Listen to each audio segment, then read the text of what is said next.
आज हम लोग आर्थिक नियोजन का 5वां लेक्चर ज्वाइन करेंगे। आज 5वां क्लास है आर्थिक नियोजन पर।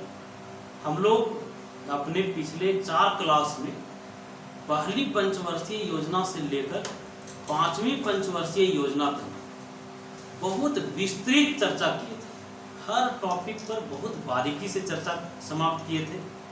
हम लोग भारत में पंचवर्षीय योजनाओं के सैद्धांतिक प्रयासों पर भी चर्चा कर लिए थे।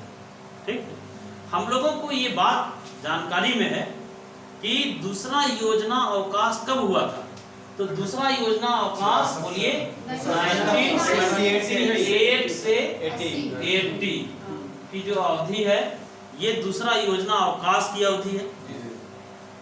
थोड़ा सा हम रिवीजन करना चाहेंगे। 4-5 प्रश्न आप लोगों से पूछना चाहेंगे। कितना आप लोग याद रखे चीजों को ये हमको पता चल जाएगा। आप लोगों को बताना है भूमिगत नाभिकीय परीक्षण कब हुआ था। 1974 में भूमिगत नाभिकीय परीक्षण हुआ था। बिल्कुल सही जवाब। आप लोगों को बताना है ब्रिटिश सरकार द्वारा योजना एवं विकास विभाग बनाया गया था कब। 1944 योजना एवं विकास विभाग का गठन हुआ था 1944 में। यह विभाग बंद कब कर दिया गया। 1946 में यह विभाग बंद कर दिया गया। क्लियर। आपको बताना है कोलंबो योजना में कितने देश भाग लिए थे। कितने देश भाग लिए थे। और कोलंबो योजना कब प्रस्तुत किया गया था। 1950। बिल्कुल सही जवाब। अभी तक आप लोगों से जितना भी क्वेश्चन हम पूछे उसका आप लोगों ने सही जवाब दिया है। चलिए कुछ और प्रश्न होना चाहिए। कुछ और प्रश्न हम आप लोगों से पूछना चाहते हैं। आपको बताना है सर कि लीड बैंक योजना कब शुरू हुई थी। 1969 प्रथम योजना अवकाश के टाइम। क्लियर। अच्छा, आप लोगों को बताना है क्षेत्रीय ग्रामीण बैंक की स्थापना कब हुई थी। 1975। पूरा तारीख बताइए। 2 अक्टूबर 1975। क्षेत्रीय ग्रामीण बैंक किस समिति के सिफारिश पर स्थापित हुआ था। नरसिम्हम। क्षेत्रीय ग्रामीण बैंक किस समिति के सिफारिश पर। नरसिम्हम समिति। बिल्कुल सही जवाब। क्षेत्रीय ग्रामीण बैंक की स्थापना नरसिम्हम समिति के सिफारिश पर हुआ था। क्लियर। कौन सी समिति सर। नरसिम्हम समिति। आपको बताना है किस पंचवर्षीय योजना के दौरान परिवार नियोजन कार्यक्रम चला था। चौथी पंचवर्षीय योजना। आपको बताना है मुद्रा का अवमूल्यन किस पंचवर्षीय योजना के दौरान हुआ था। तीसरी पंचवर्षीय योजना 1966 में मुद्रा का अवमूल्यन हुआ था। आपसे सवाल है सर, सवाल ध्यान से सुनिएगा। पहली बार मुद्रा का अवमूल्यन कब हुआ था। 1949 में। दूसरी बार 66 में। तीसरी बार 1991 में मुद्रा का अवमूल्यन 3 बार हुआ था। वो तारीख बताना। 1 जुलाई 1 जुलाई सही जवाब। 3 जुलाई सही जवाब। और 15 जुलाई भी सही जवाब। क्लियर। जो मुद्रा के बाह्य मूल्य में बाहरी मूल्य में कितना की कमी की गई थी। 20%। क्लियर। अब आप लोगों को बताना है नाबार्ड की स्थापना कब हुआ था। 12 जुलाई 1982। बिल्कुल सही जवाब। नाबार्ड की स्थापना कब हुआ था। 12 जुलाई 1982। कौन से पंचवर्षीय योजना होगा। 82 में 80 से छठी पंचवर्षीय योजना। क्लियर। छठी पंचवर्षीय योजना। एक क्वेश्चन मात्र पूछेंगे, उसके बाद हम आज अपना क्लास शुरू कर लेंगे। बताइए। क्वेश्चन है सामुदायिक विकास कार्यक्रम कब और किस देश के सहयोग से। 2 अक्टूबर 1952। बिल्कुल सही जवाब। फिर से बोलिए। 2 अक्टूबर 1952 को सामुदायिक विकास कार्यक्रम चला था। आपको बताना है किस देश के सहयोग से चला था। अमेरिका के सहयोग से चला। क्लियर। छठी पंचवर्षीय योजना के बारे में अभी हम लोगों को देखना है सर। छठी पंचवर्षीय योजना। छठी पंचवर्षीय योजना के संदर्भ में हम लोग जो पहली जानकारी रखते हैं वो ये रखते हैं कि छठी पंचवर्षीय योजना दो बार शुरू हुआ था। एक बार जनता सरकार शुरू की थी और दूसरी बार इंदिरा गांधी की सरकार शुरू की थी। तो जनता सरकार के लिए, जनता सरकार जो छठी पंचवर्षीय योजना शुरू की थी वो कब से कब के लिए था? 1978 से 5 साल जोड़िए, 83 के लिए। 83 क्लियर। जनता सरकार छठी पंचवर्षीय योजना जो शुरू की थी 1978 से 83 की। हम लोग जानते हैं कि ये सिर्फ 2 ही साल चल पाया था, नहीं फिर बंद हो गया था। फिर इंदिरा गांधी की सरकार आई तो 1980 से 85 के बीच में छठी पंचवर्षीय योजना शुरू किया गया। तो पहला जो सवाल बनता है कि वह कौन सी पंचवर्षीय योजना है जो 2 बार शुरू हुआ? 2 बार शुरू किया गया छठी पंचवर्षीय योजना। वह कौन सी पंचवर्षीय योजना है जिसे 1 साल पहले ही बंद कर दिया गया? 5वीं पंचवर्षीय योजना। क्लियर। छठी पंचवर्षीय योजना के संदर्भ में एक बात और भी हम लोग जानते हैं कि गरीबी हटाओ का जो नारा है ये छठी पंचवर्षीय योजना में ही दिया गया था। गरीबी हटाओ का नारा किस पंचवर्षीय योजना? छठी पंचवर्षीय योजना। और इसका केंद्रीय विषय क्या था? छठी पंचवर्षीय योजना में सर्वोच्च प्राथमिकता दिया गया था रोजगार सृजन पर और गरीबी हटाने पर। सर्वोच्च प्राथमिकता गरीबी हटाने पर था और रोजगार सृजन। सर्वोच्च प्राथमिकता किस में था सर? गरीबी हटाने और रोजगार सृजन। क्लियर। एक प्रश्न बार बार आता है, किस मॉडल पर था? आगत निर्गत मॉडल। कौन सा मॉडल सर? आगत निर्गत मॉडल। आपको बताना है छठी पंचवर्षीय योजना सफल योजना थी कि असफल? ये सफल योजना। सफल कि असफल? सफल। तो आपको असफल योजनाएं बताना है। 2 3 2 3 4 9 10 11 2 3 4 के बाद 9 10 11 9 10 11 कितना हो गया? ये असफल योजना। असफल योजना कौन कौन? 2 3 4 9 10 11 2 3 4 9 10 11। क्लियर। तो सफल योजना बताइए। 1 5 6 7 8 12। कंफर्म है? हाँ सर। 2 3 4 9 10 11 असफल।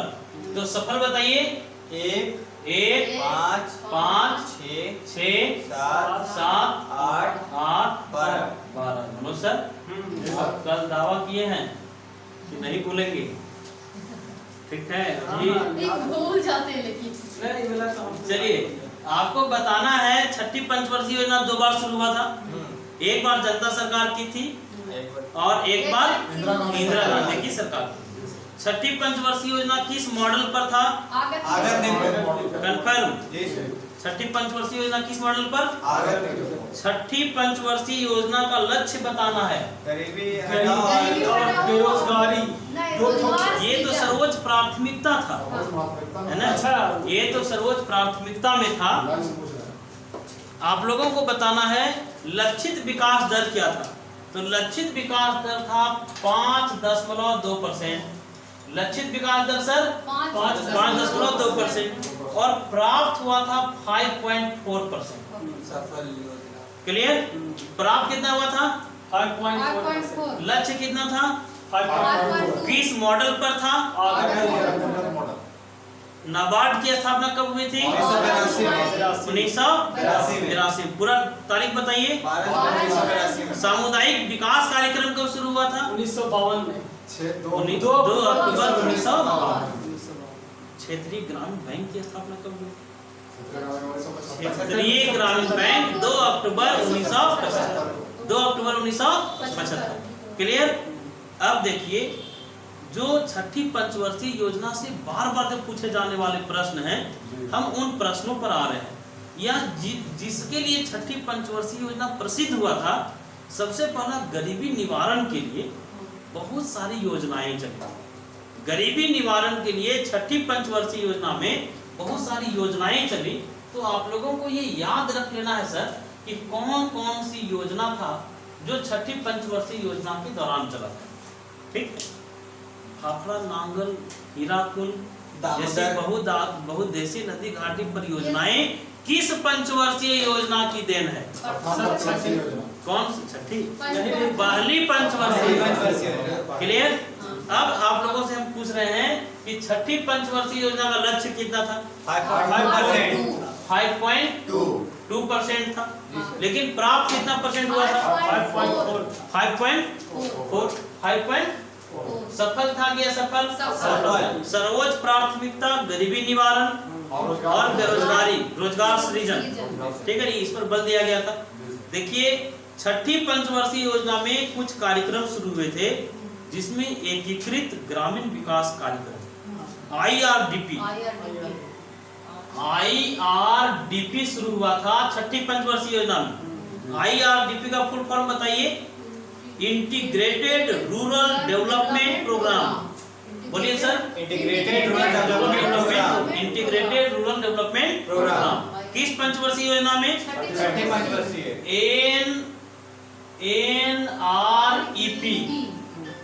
NREP भी छठी पंचवर्षीय योजना में ही शुरू हुआ था। NREP का full form national rural employment programme. बोलिए तो। National rural employment programme. राष्ट्रीय ग्रामीण रोजगार कार्यक्रम। राष्ट्रीय ग्रामीण रोजगार कार्यक्रम IRDP शुरू हुआ था। इसके बाद इस पंचवर्षीय योजना के दौरान RLEGP भी शुरू हुआ था। कौन सा सर बताइए? RLEGP। ये कार्यक्रम भी छठी पंचवर्षीय योजना के दौरान ही शुरू हुआ था। कौन सा कार्यक्रम था? तो प्रोग्राम था rural landless employment guarantee programme. चलिए फुल फॉर्म बोलिए। Rural landless employment guarantee programme. बताइए तो IRDP का full form? Integrated rural development programme. NREP का full form? National rural employment programme. RLEGP का full form? Landless rural landless employment guarantee programme. Clear. और एक कार्यक्रम चला था, जिस कार्यक्रम को कहते हैं लोग ग्रामीण क्षेत्रों में महिला एवं बाल विकास कार्यक्रम। क्लियर। इतनी योजनाएं किस पंचवर्षीय योजना के दौरान? छठे पंचवर्षीय। बोलिए IRDP का फुल फॉर्म क्या है? Integrated rural development programme. गरीबी हटाओ का नारा किस पंचवर्षीय योजना में? छठे पंचवर्षीय। गरीबी हटाओ का नारा छठे पंचवर्षीय। एक महत्वपूर्ण घटना 1980 ईस्वी में 6 बैंकों का नेशनलाइजेशन हुआ था। जी सर। क्लियर। कैसे बैंक? जिसका 200 करोड़ से अधिक, जिनकी पूंजी 200 करोड़ रुपया या 200 करोड़ रुपया से ज्यादा रहा था, वैसे 6 बड़े बैंकों का नेशनलाइजेशन हुआ था। किस पंचवर्षीय योजना में? छठी पंचवर्षीय। गरीबी हटाओ का नारा कब? छठी पंचवर्षीय। छठी पंचवर्षीय योजना का लक्ष्य कितना परसेंट था? 5.2%। प्राप्त कितना हुआ था? 5.4%। किस मॉडल पर आधारित था? आगे देखकर कौन कौन सी योजनाएं चली sir? IRDP, NREP, RLEGP। Clear. आपको बताना है RLEGP का full form? Rural landless employment guarantee programme. Guarantee programme. Clear. IRDP का full form? Integrated rural development programme. बताइए 6 बैंकों का नेशनलाइजेशन कब हुआ? 1980 में। नाबार्ड की स्थापना कब हुई? 1982 में। 12 जुलाई 1982। एक क्वेश्चन है, ध्यान से सुनिएगा। नाबार्ड की स्थापना किस समिति के सिफारिश पर हुआ? किस समिति के सिफारिश पर हुआ? समय बर्बाद मत कीजिए, अगर जानते हैं तो बोलिए, नहीं तो हम बताएंगे। विजय केलकर समिति। बिल्कुल गलत जवाब। शिवरमन समिति। कौन सी समिति सर? शिवरमन समिति। अब थोड़ा सा समितियों से कुछ प्रश्न हम आपसे पूछना चाहते हैं। आपको बताना है क्षेत्रीय ग्रामीण बैंक की स्थापना किस समिति के सिफारिश पर? नरसिम्हम समिति। बिल्कुल सही जवाब। अगला क्वेश्चन सुनिएगा। लीड बैंक योजना जो शुरू हुआ, ये किस समिति के सिफारिश पर? नरीमन समिति। बिल्कुल सही। नाबार्ड की स्थापना? शिवरामन समिति। अच्छा एक चीज बताइए, जितनी समितियां हैं, बहुत सारी समिति मिलेगा आपको, ठीक है। चाहे अगर कृषि पढ़िए, उद्योग पढ़िए, बैलेंस ऑफ पेमेंट पढ़िए, कोई भी टॉपिक पढ़िएगा, उसमें बहुत सारी समितियां हैं। अगर बार बार सर रिवीजन न किया जाए तो किसी दूसरे समिति का दूसरे में नहीं हो जाएगा। जैसे क्षेत्रीय ग्रामीण बैंक में शिवरमन भी तो आप मार सकते हैं। तो इसको सही करने का मनुष्य ट्रिक क्या है? इसको सही करने का ट्रिक है रिवीजन। समझे? रिवीजन, आगे भी पढ़ना पीछे भी रिवीजन करना, यही ट्रिक है और कोई ट्रिक नहीं है। चलिए एक बार फिर से, 2 अक्टूबर 1975 को क्षेत्रीय ग्रामीण बैंक की स्थापना हुई, सही बात है। तो आपको बताना है नाबार्ड की स्थापना हुई 1982। अब देखिए, इस बार अगर आप लोग हाई स्कूल का एग्जाम दिए होंगे या हाई स्कूल का क्वेश्चन देखे होंगे तो उसमें बड़ा स्टैंडर्ड क्वेश्चन था सर। उसमें क्वेश्चन क्या था, जैसे मान लीजिए दे दे नाबार्ड, क्षेत्रीय ग्रामीण बैंक, लीड बैंक, 14 बैंकों का नेशनलाइजेशन, ठीक है, चार्ट दे दिया और कहेगा कि इसे क्रमवार सजाएं। ठीक है, तो क्रमवार अगर सजाने के लिए आरोही क्रम में सजाएं, अवरोही क्रम में सजाएं, या बढ़ते क्रम में सजाएं, घटते क्रम में सजाएं। तो आपको सबके स्थापना का डेट पता होना चाहिए कि नहीं? समझे? इस तरह का बहुत सारा क्वेश्चन बनाया था सर। इस बार हाई स्कूल वाला में आप देखिएगा क्वेश्चन बनाया कि एक ऑब्जेक्टिव सही करने के लिए सिर्फ उसी ऑब्जेक्टिव को जानना जरूरी नहीं था, उससे संबंधित जितने ऑप्शन हैं सबको अगर आप जान रहे थे तभी आप सही कर पाते। चल, तो ऐसा नहीं है कि ऑब्जेक्टिव एग्जाम आसान होता है। ऑब्जेक्टिव में अब ऑब्जेक्टिव सेट करने का जो तरीका है बहुत स्टैंडर्ड हो गया है। ठीक है, तो हम लोग चर्चा कर लिए सर, क्षेत्रीय ग्रामीण बैंक की स्थापना 2 अक्टूबर 1975। किस समिति? नरसिम्हम समिति। नरसिम्हम समिति। तो बताइए नाबार्ड की स्थापना किस समिति? शिवरमन समिति। 1982 से ही एक और आंकड़ा है जिसको आपको याद रख लेना है। 1982 से एक और बैंक स्थापित हुआ था, एक्जिम बैंक। एक्जिम बैंक की स्थापना कब हुई थी? 1982 में। क्लियर? एक्जिम बैंक की स्थापना, नाबार्ड की स्थापना, भूमिगत नाभिकीय परीक्षण कब हुआ था? 1974। पहली जनसंख्या नीति कब बनी थी? 1976। पहली औद्योगिक नीति कब बना था? 1948 में। औद्योगिक नीति कितनी बार बना है? 6 बार। छठी इंडस्ट्रियल पॉलिसी, 1991।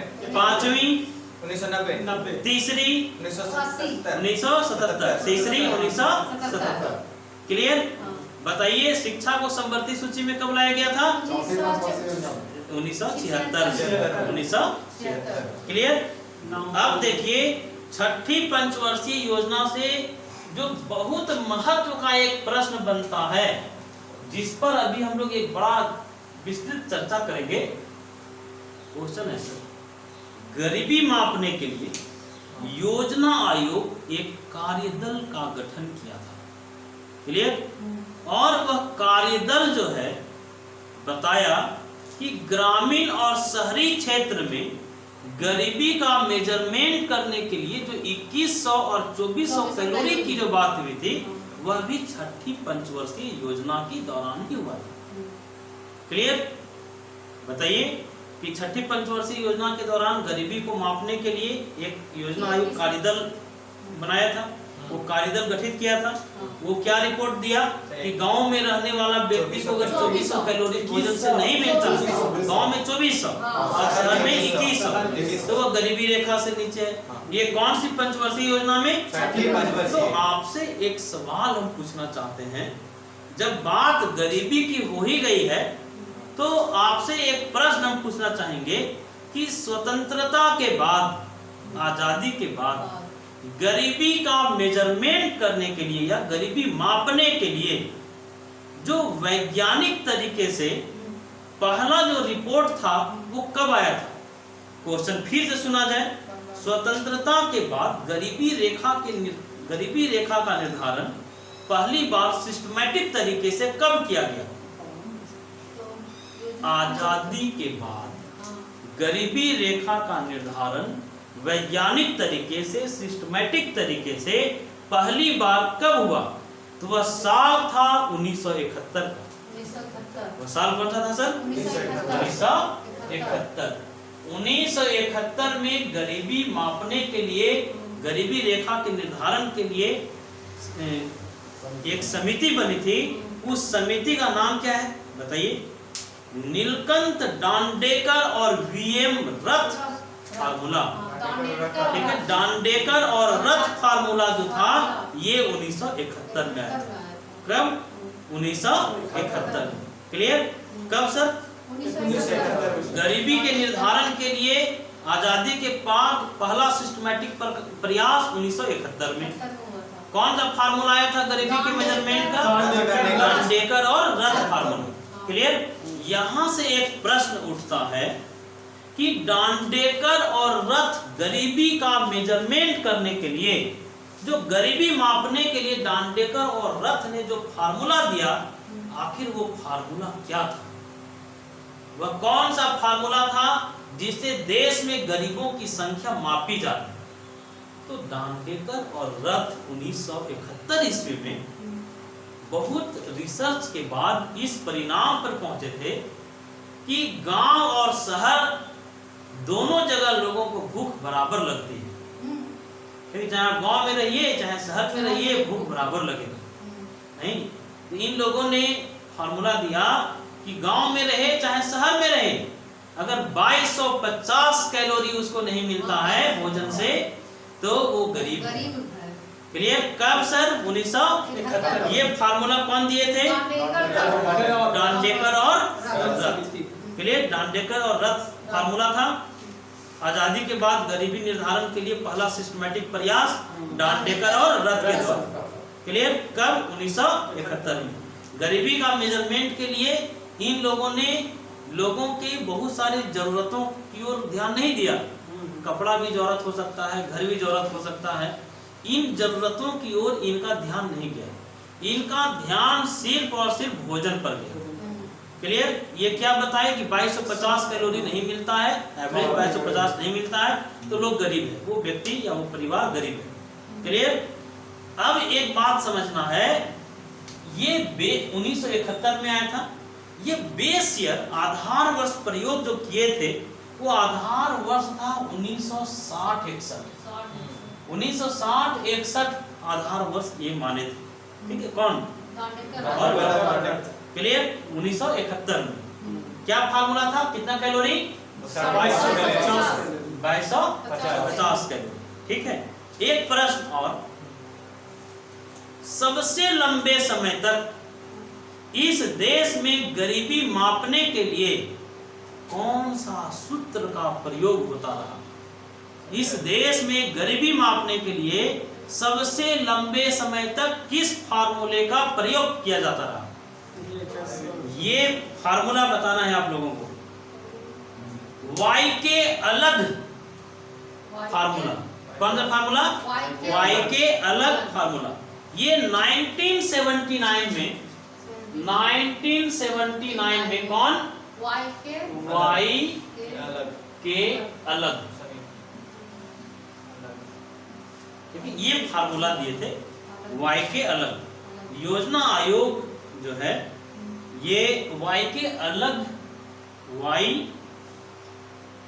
अलग की अध्यक्षता में एक समिति गठित।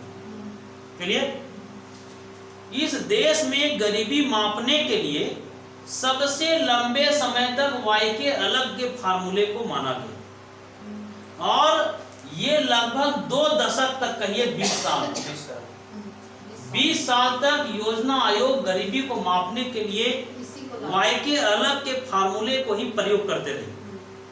क्लियर? अब ये समझना है सर कि आखिर Y के अलग कौन सा सूत्र दिए थे गरीबी के मेजरमेंट के लिए, गरीबी को मापने के लिए कौन सा सूत्र दिए?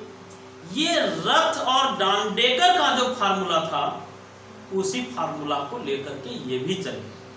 Y के अलग भी उसी फार्मूला को लेकर के चले। गठित कब हुआ था कमेटी? 1979 में। 1979 में कमेटी किसके अध्यक्षता में? Y के अलग। क्लियर? ये दांडेकर और रथ के फार्मूले से अलग कुछ भी नहीं कहा। ये भी गरीबी के मेजरमेंट के लिए सिर्फ भोजन ही एक आवश्यकता है, उस पर फोकस किया। क्लियर? ये भी सिर्फ कैलोरी की ही बात की, भोजन से मिलने वाले कैलोरी की ही बात की। लेकिन Y के अलग दांडेकर और रथ से अलग सिर्फ इस मामले में थे कि दांडेकर और रथ ने कहा था कि भूख गांव के लोगों को और शहर के लोगों को एक जैसा ही लगता है। ठीक है, 2250 कैलोरी की बात किया था, लेकिन वाई के अलग क्या किए, ये बताए कि नहीं, गांव में रहने वाला आदमी को 2400 कैलोरी अगर मिलता है और शहर में अगर 2100 कैलोरी मिलता है तो वो गरीब नहीं है। ठीक है, उससे कम मिलता है तो गरीब है। ये गांव और शहर के लिए अलग अलग कैलोरी का निर्धारण कौन किए थे? वाई के अलग इनके अपने तर्क थे कि गांव में रहने वाले लोग श्रम साध्य काम करते हैं, मेहनत वाला काम करते हैं। एक ट्यूशन पढ़ाने वाले आदमी को, एक डॉक्टर को जितना कैलोरी की जरूरत होगा, जितना किसान को जरूरत होगा, वो अलग अलग होगा। ये वाई के अलग समझे थे।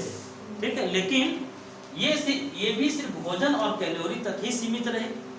योजना आयोग गरीबी मापने के लिए लगभग 2 दशकों तक इसके फार्मूले को ही लेके आगे चलता रहा। ठीक है, देखिए सर, एक लंबे समय से गरीबी के उपचार के लिए बहुत सारी रणनीतियां बनती रही, बहुत सारे कार्यक्रम बनते रहे।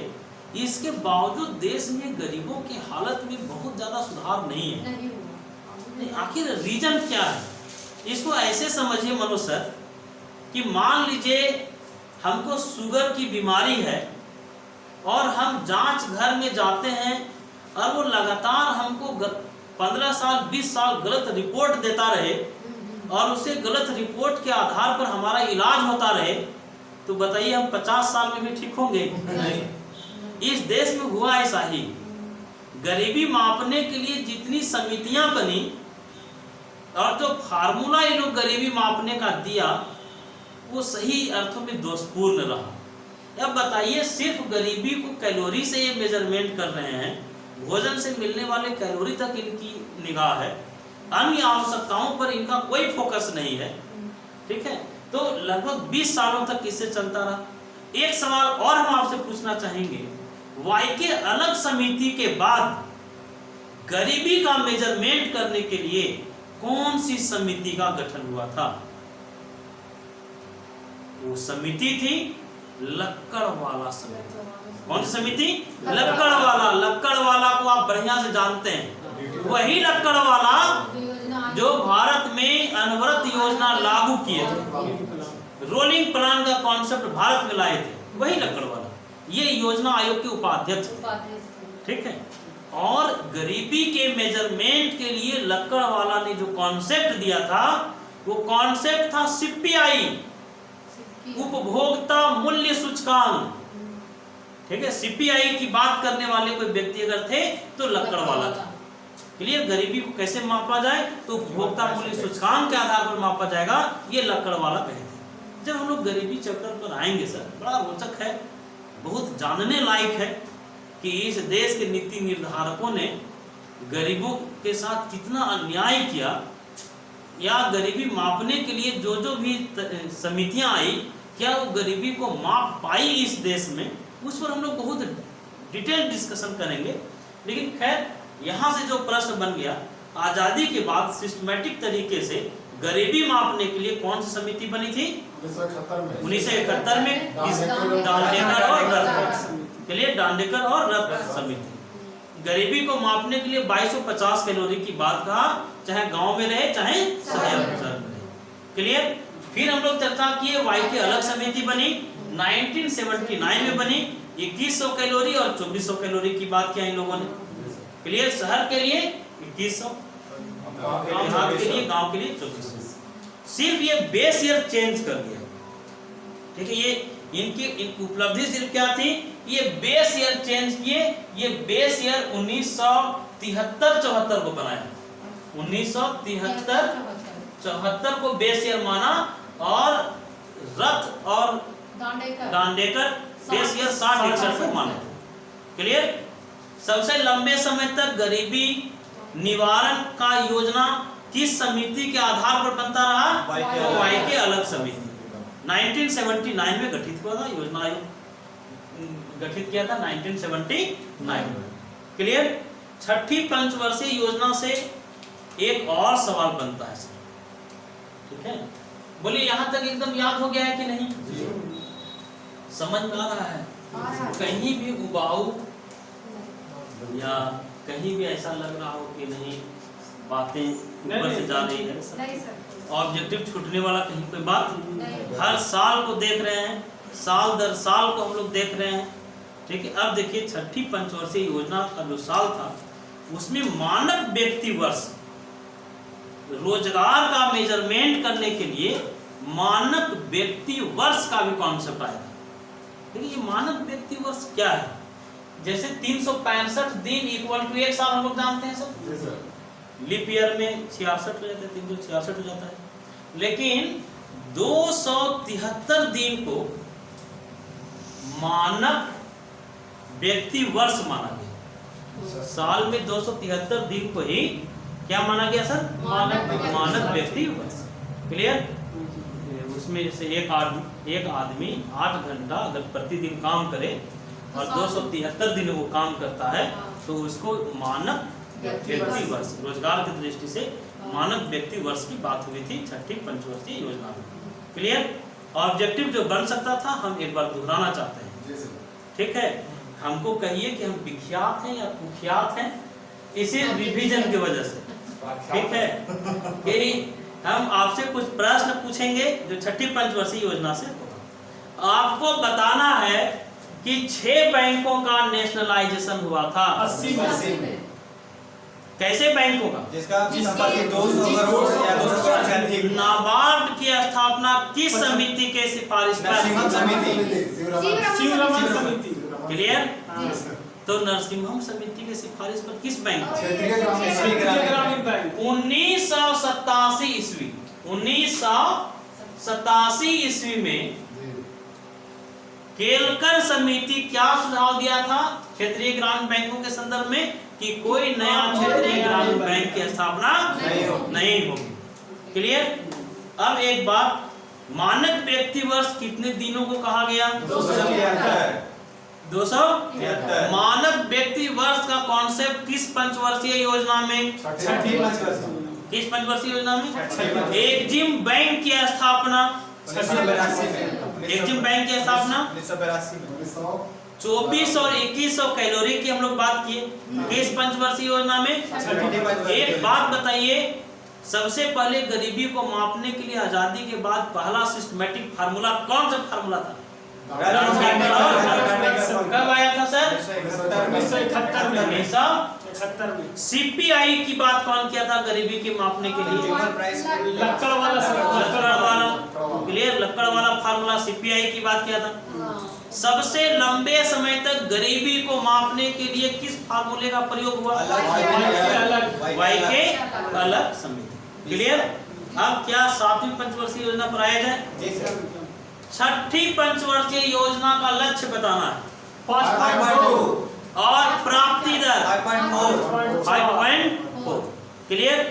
आपको बताना है IRDP का full form. Integrated development programme. Clear? Integrated rural development programme. किस पंचवर्षीय योजना में? छठी पंचवर्षीय। 7वीं पंचवर्षीय योजना की अवधि बताइए।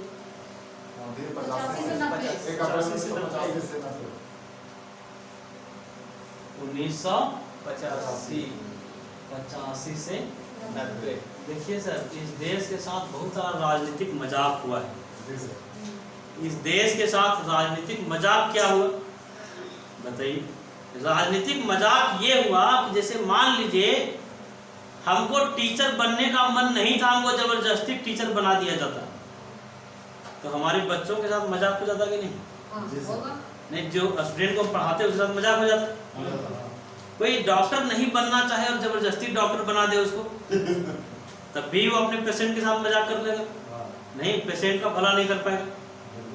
राजीव गांधी इस देश में कभी प्रधानमंत्री बनना नहीं चाहते थे, सपना भी नहीं देखे थे। नहीं, राजीव गांधी पायलट थे। इंदिरा की मौत के बाद राजनीतिक परिस्थिति ऐसा बना परिवारवाद के कारण कि राजीव गांधी को पायलट की नौकरी छोड़ करके देश का पायलट बनना पड़ा। नहीं, राजनीतिक अनुभवहीन व्यक्ति थे, राजनीति का कोई अनुभव उनके पास नहीं। राजनीति में वो आना भी नहीं चाहते थे। राजनीति में संजय गांधी आना चाहते थे। राजीव गांधी के बड़े भाई थे संजय गांधी, उनको रुचि थी राजनीति से।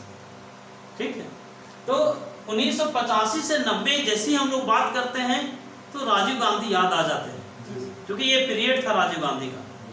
ठीक है, 7वीं पंचवर्षीय योजना में राजीव गांधी का ही वो पीरियड था। बताइएगा 7वीं पंचवर्षीय योजना 85 से 90 के बीच में चला। आपको बताना है किस मॉडल पर 7वीं पंचवर्षीय योजना आधारित थी। तो 7वीं पंचवर्षीय योजना वस्तु मजदूरी मॉडल पर आधारित थी। क्लियर? मात्र मनोज सर 5-7 मिनट लगेगा। ठीक है, 5-7 मिनट में हम लोग समाप्त कर देंगे क्लास। पहले बताइए 7वीं पंचवर्षीय योजना किस मॉडल पर? वस्तु मजदूरी मॉडल। 6ठी पंचवर्षीय योजना किस मॉडल पर? मानक व्यक्ति वर्ष की अवधारणा से कब 6ठी पंचवर्षीय योजना कितना दिन को मानक व्यक्ति वर्ष माना गया? 273 दिन को माना गया था। बताइए डांडेकर और रथ का फार्मूला कब आया था? 71 वाई के अलग 1979 में 1979 में। सीपीआई की बात कौन समिति की थी? लक्कड़वाला समिति की थी। गुनार मिर्डल के किताब का नाम बताइए। Asian drama. बताइए 7वीं पंचवर्षीय योजना किस मॉडल पर था? वस्तु मजदूरी मॉडल। तो 6ठी योजना किस मॉडल पर था? 7वीं योजना सफल की असफल? असफल। बताइए मनोज सर। तो 7वीं योजना सफल की असफल? तो 7वीं योजना का लक्ष्य था 5%। क्लियर? प्राप्त हुआ था 5.6%। ठीक, प्राप्त हुआ था सर। लक्ष्य था सर 5%। इसमें प्रति व्यक्ति आय की जो वृद्धि दर रही 3.6%। प्रति व्यक्ति आय में वृद्धि दर कितना परसेंट? 3.6%। लक्ष्य कितना था? 5%। प्राप्त कितना हुआ था? 6%। किस मॉडल पर था? वस्तु मजदूरी। तो आपसे हम पूछना चाहेंगे 6ठी पंचवर्षीय योजना का लक्ष्य कितना था? 5.2। प्राप्त कितना हुआ? 5.4। क्लियर?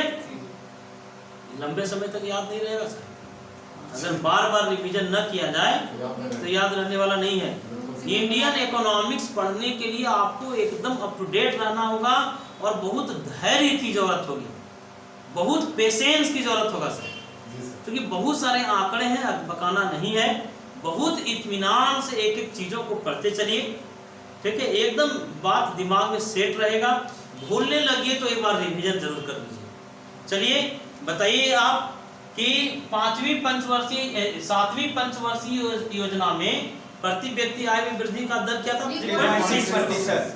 प्राथमिकता देखिए, राजीव गांधी जाने गए आधुनिकीकरण के लिए। भले ही मनमोहन सिंह को श्रेय दे दिया जाता है न्यू इकोनॉमिक पॉलिसी का, लेकिन इसकी शुरुआत 85-90 के ही दशक में हो गया था। ठीक है, और एक बात तो राजीव गांधी का हमको भी अच्छा लगता है। ठीक है, शिक्षक देखिए किसी का विरोधी नहीं हो सकता है, किसी विचारधारा से शिक्षक को कोई विरोध नहीं होता है। राजीव गांधी का जो सबसे अच्छा चीज था 1986 में इस देश में एजुकेशन पॉलिसी आई थी। ये एजुकेशन पॉलिसी भी राजीव गांधी लेकर आए थे। ठीक है, हम लोग चर्चा किए थे कि 1985 ईस्वी के पहले शिक्षा और संस्कृति विभाग था, लेकिन ये महसूस किए थे राजीव गांधी कि शिक्षा और संस्कृति विभाग का नाम सबसे सुटेबल क्या होता? मानव संसाधन विभाग। किसी देश का वास्तविक संसाधन मानव संसाधन होता है, ये महसूस किया था राजीव गांधी ने। और 1985 ईस्वी में मानव संसाधन विकास विभाग का गठन राजीव गांधी के सुझाव पर ही हुआ था। ठीक है, तो हम लोग ये जो चर्चा किए 86 में न्यू एजुकेशन पॉलिसी, अब तो 2020 की पॉलिसी को न्यू एजुकेशन पॉलिसी हम लोग कहेंगे, लेकिन ये एजुकेशन पॉलिसी 1960 एंड 1986। क्लियर? उसके बाद 1985 में मानव संसाधन विकास विभाग का गठन हुआ था। राजीव गांधी आधुनिकीकरण के लिए जाने गए थे। और हम लोग जानते हैं कि सत्ता के शीर्ष में जो व्यक्ति बैठेगा उसके सिद्धांतों का, उसके व्यवहारों का, उसके सोच का प्रभाव पड़ता है प्रशासन पर। हाँ, नहीं, जो भी व्यक्ति रहेगा सत्ता के शीर्ष में उसके सिद्धांत, उसके तौर तरीके से प्रशासन प्रभावित होता है। तो राजीव गांधी चूंकि पायलट थे पेशे से, नहीं देश विदेश देखे थे, दुनिया के कई दूसरे देशों का इनके पास अनुभव था, तो ये आर्थिक वृद्धि, आधुनिकीकरण और आत्मनिर्भरता के साथ सामाजिक न्याय पर बल 7वीं पंचवर्षीय योजना में दिया था। क्लियर? समृद्धि की भी बात हुई थी, सामाजिक न्याय की भी बात हुआ था, आधुनिकीकरण पर भी बल दिया गया था, आत्मनिर्भरता पर भी बल दिया गया था और सामाजिक न्याय पर भी बल दिया गया था। क्लियर? कंप्यूटर के जनक भी राजीव गांधी को ही माना जाता है। कंप्यूटर क्रांति भी राजीव गांधी ने लाया था इस देश में। ठीक है, देखिए हर प्रधानमंत्री अपने तरीके से इस देश को कुछ न कुछ तो नया जरूर दिए हैं। ठीक है, राजीव गांधी का हम लोग देख लिए श्रेय कि 86 में एजुकेशन पॉलिसी, 85 में मानव संसाधन विकास विभाग का गठन, शिक्षा और संस्कृति विभाग की जगह में मानव संसाधन विकास विभाग का गठन हुआ था। फिर हम लोग चर्चा किए ये कैसी योजना थी? सफल। सेबी की स्थापना 1988 में हुआ था। Security and exchange board of India. ठीक है, सेबी की स्थापना कब? किस पंचवर्षीय योजना में?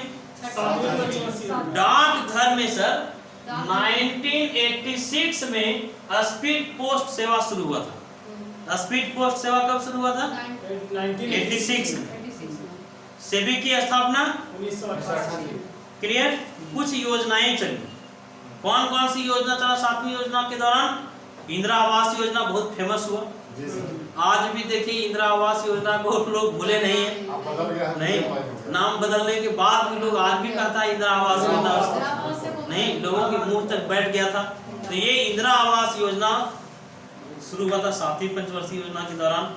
जवाहर रोजगार योजना भी शुरू हुआ था और नेहरू रोजगार योजना, देखिए ये लोग किस तरह से बेवकूफ बनाया।